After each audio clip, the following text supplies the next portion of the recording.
El gusto es la nueva inteligencia y hoy saber distinguir y tener criterio propio es más relevante que nunca.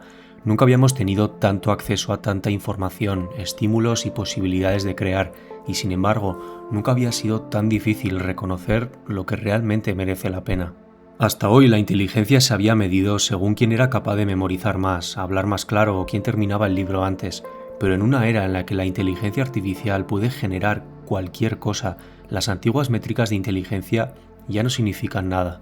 Cada generación de imágenes, cada cálculo de algoritmo ya dejan claro que la frontera hoy es el discernimiento y el criterio se ha convertido en una habilidad de supervivencia, porque cuando la abundancia es infinita, la atención lo es todo y aquello a lo que se la damos se convierte en un reflejo de quiénes somos. En este contexto, la curaduría se convierte en el nuevo test de inteligencia. Desarrollar nuestro gusto, nuestra sensibilidad y nuestra capacidad de juicio es aprender a navegar un mundo saturado de información, a identificar lo profundo entre lo superficial, lo relevante en lo irrelevante.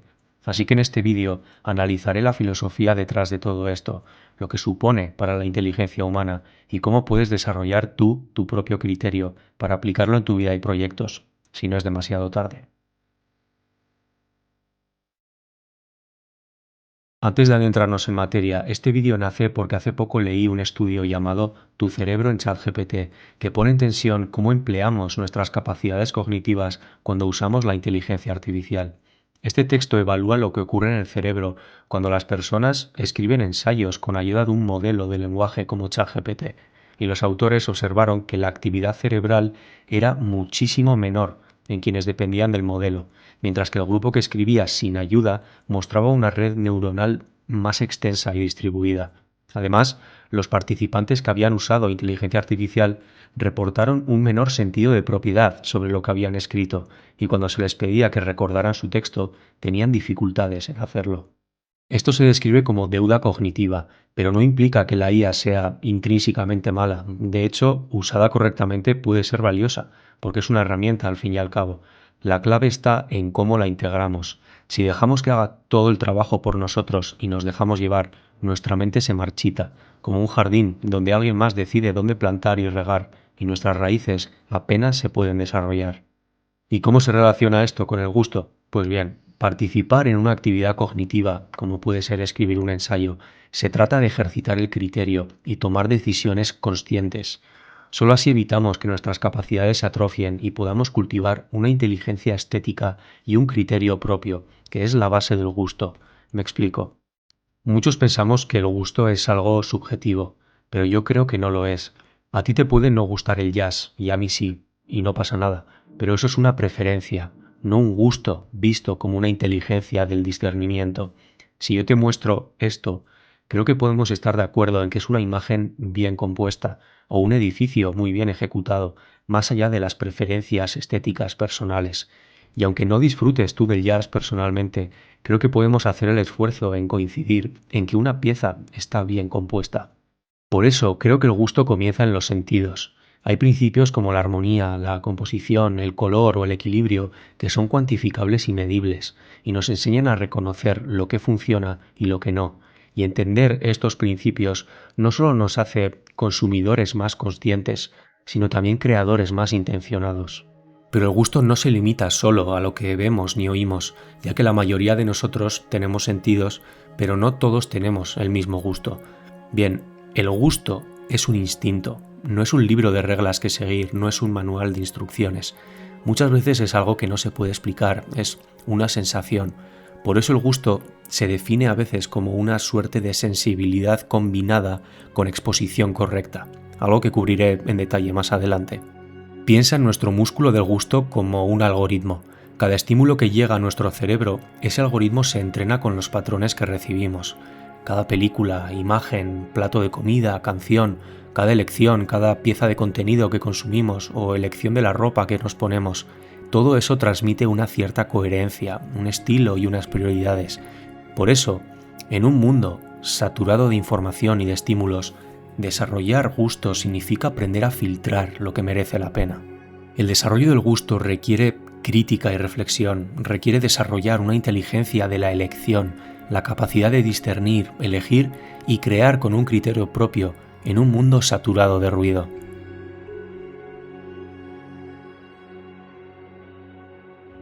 Pero antes de hablar de cómo se desarrolla el gusto, creo que hay que hablar de una pregunta. ¿Es tu gusto realmente tuyo? ¿O es el resultado de lo que el algoritmo te ha ido sirviendo, de lo que más likes tiene, de lo que todo el mundo comparte? Porque hay una diferencia muy grande entre tener criterio y tener opiniones prestadas. Para entender esto hay que volver a Walter Benjamin. En 1935, este filósofo y crítico cultural alemán escribió un ensayo que hoy suena casi profético, la obra de arte en la era de su reproductibilidad técnica. Su preocupación no era la tecnología en sí, sino lo que la tecnología le hacía a nuestra forma de percibir el mundo. Benjamin introdujo el concepto de aura. Aura es esa sensación de presencia única que tiene una obra cuando la ves en persona.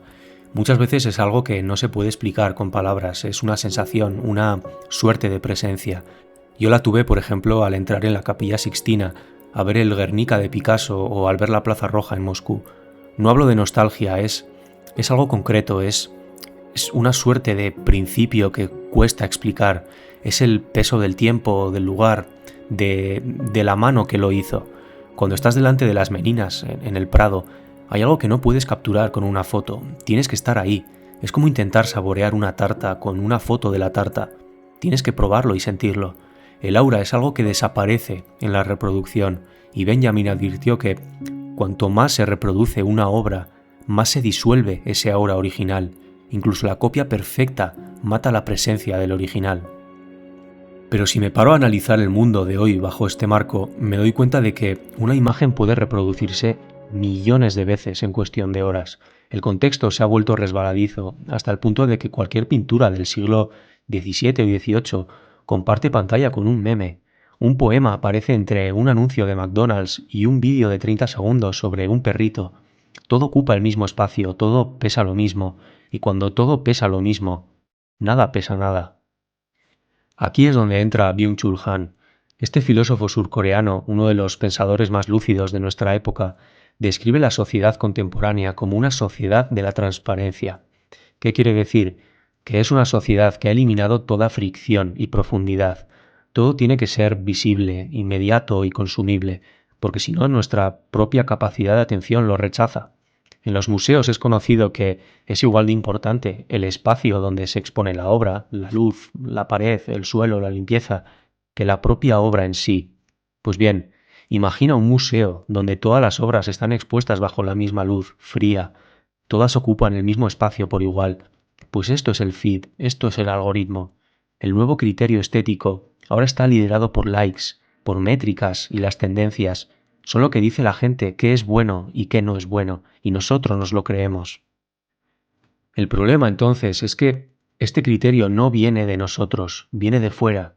Tenemos entonces así un ecosistema desolador en el que el aura de Benjamin se pierde en cada reproducción mecánica y el criterio de Han queda en manos de un algoritmo.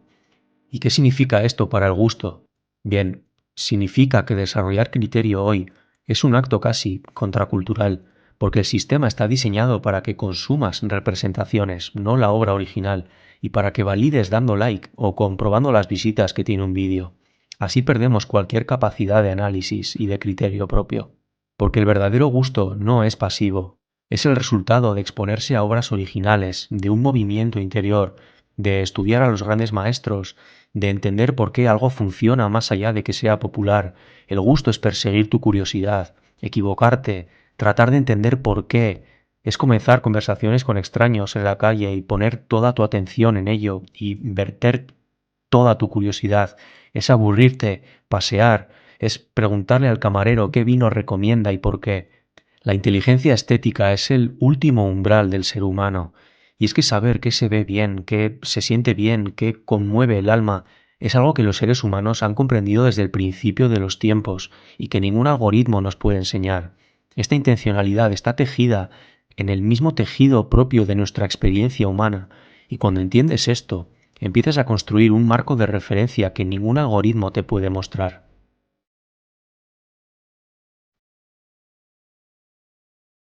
Esto levanta entonces una pregunta. Si el gusto se puede entrenar, ¿cómo se hace? ¿Por dónde empezamos? Vamos a verlo. Creo que hay una creencia muy extendida que hay que destruir desde ya. El gusto no es algo que se tiene o no se tiene, no es un don. Es algo que se construye y se puede entrenar. Empieza con una pregunta muy simple. ¿Por qué? Cuando escuchas una canción que te eriza la piel, cuando ves una obra de arte que te emociona, cuando entras en una sala que te llama la atención o ves una escena de película bonita, ¿te has preguntado por qué? Este es el punto de partida de todo, porque el gusto no es magia, es reconocimiento de patrones y se puede entrenar con 3 pasos que he desarrollado. Para el primer paso, piensa en cómo funciona la inteligencia artificial. Entiendo que parezca un ejemplo irónico, pero al fin y al cabo un modelo de IA imita el comportamiento humano, así que me parece un ejemplo pertinente. Un modelo aprende analizando millones de ejemplos hasta que empieza a detectar la estructura oculta detrás de los datos y predice el resultado más probable y óptimo. Tu cerebro funciona exactamente igual. Cada imagen que consumes, cada película que ves, cada espacio que habitas es un dato de entrenamiento. La diferencia es que la mayoría de la gente entrena su cerebro con contenido reproducido carente de aura, como decía Benjamin, y servido en bandeja por un algoritmo, como decía Han. La solución, entonces, en mi opinión, no es consumir más, sino consumir mejor. Exponerte deliberadamente a lo mejor que los seres humanos han creado. Arquitectura, fotografía, cine, música, literatura, diseño, comida, lo que sea. Y cuando te encuentras repetidamente con la excelencia, algo cambia en tu percepción. Y cuando te empiezas a preguntar por qué, empiezas a ver cosas que otros no ven. El paso 2 es la curiosidad activa, porque no basta con mirar, hay que preguntarse por qué. Es como sentarte en el foso de una orquesta por primera vez. Hasta ese momento solo habías escuchado música, pero de repente escuchas un violín, luego escuchas una percusión, miras al director y escuchas las capas formarse poco a poco, y ya no puedes volver a escuchar una sinfonía de la misma manera. Lo mismo ocurre cuando te preguntas por qué algunas películas te generan tensión sin que te des cuenta, por cómo están montadas prácticamente, por qué las ciudades europeas se sienten distintas a las americanas, por qué algunos libros te atrapan desde el principio y otros no. Cuando buscas estas respuestas, cuando te metes en el agujero y tratas de comprenderlo, encuentras los patrones.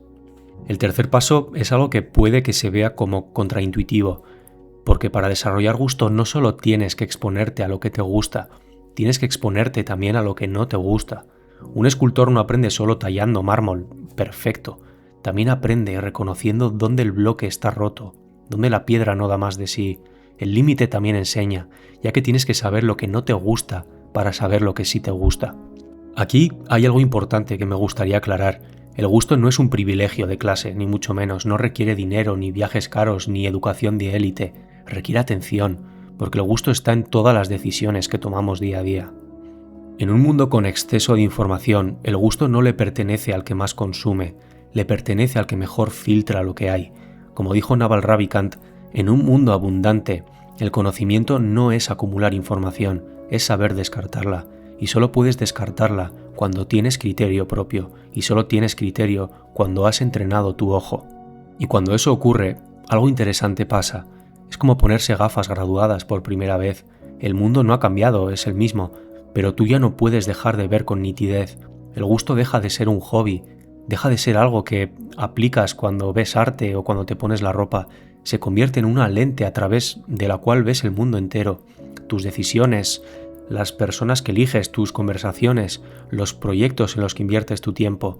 El gusto es, al fin y al cabo, la capacidad de reconocer la calidad, de tratar de entenderla, y esa capacidad, una vez la desarrollas, lo impregna todo. Espero que os haya gustado el vídeo, me hace mucha ilusión volver a subir vídeos, esta vez saliendo yo.